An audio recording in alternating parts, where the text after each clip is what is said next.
In the confines of Hermann Göring's Berlin villa, a mysterious figure sits in the darkness. Once marked for death by Hitler himself, he fled Germany with nothing but the clothes on his back. Now he's returned, and from a room once used to plot the annihilation of his people, he leads one of the most secretive US special forces in the world. His men wear disguises instead of uniforms, posing as traveling salesmen, Turkish workers, or drunk tourists. They carry pistols hidden in cigarette lighters. They cross canals by night, silently swimming beneath the searchlights of East German guards. In the shadows of the Iron Curtain, Sidney Shachnow is preparing for World War III. Sidney Shachnow was born Shachnow Shachnowski in 1934, in Kaunas, Lithuania. When the Nazis invaded, he was just 7 years old. His family was herded into the Kovna ghetto, one of the most brutal in Eastern Europe. Starvation, disease, and executions were part of daily life. He watched friends disappear. He saw men hanged in the streets. But somehow, he survived. At 10 years old, he escaped, wandering through war-torn Europe for months. He hid in barns, begged for food, and watched his childhood vanish in smoke and ashes. When he finally reached Allied lines, he weighed less than 60 pounds. I was born in hell. Everything after that was a bonus. In 1950, Sidney arrived in America, a teenage refugee with no English and no money. But he had one thing left, survival instinct.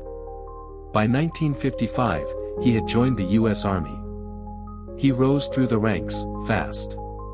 His accent made him stand out. His past made him tougher than most. When the Cold War heated up, he volunteered for something extraordinary. The US Army Special Forces, known as the Green Berets. There, in the forests of Germany, he would find his true calling. Preparing for a war that everyone prayed would never happen. Shachnow was assigned to one of the most secret units in the US military. Detachment A, a covert special forces group operating deep inside West Berlin. Officially, they didn't exist. Unofficially, they were America's answer to the KGB. Their mission, stay behind enemy lines if the Soviets invaded.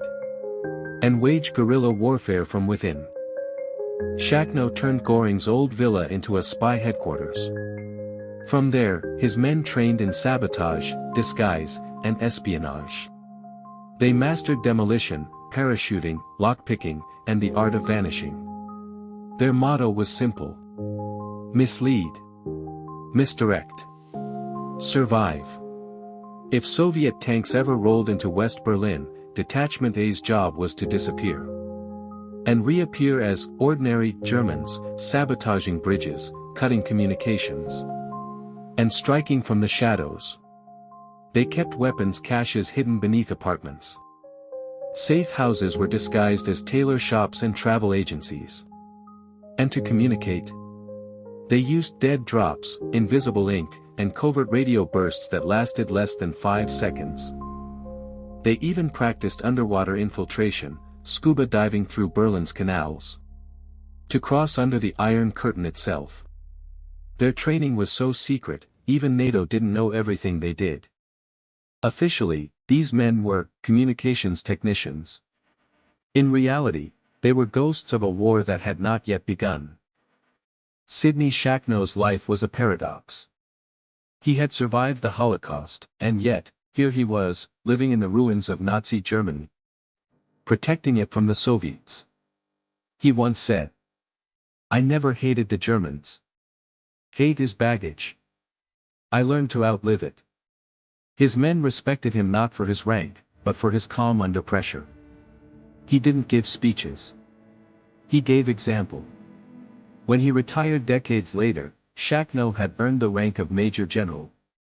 One of the highest ever achieved by a Holocaust survivor. He would go on to teach leadership at Harvard. And write a memoir titled Hope and Honor. A fitting name for a man who embodied both. Sidney Shachnow died in 2018, at the age of 83. He never forgot what he'd lost. But he also never forgot what he'd built. A life defined not by revenge, but by purpose. From the ghettos of Lithuania to the secret bunkers of Berlin, his journey reminds us that even in the darkest corners of history, some souls find their way back to the light. Thanks for watching.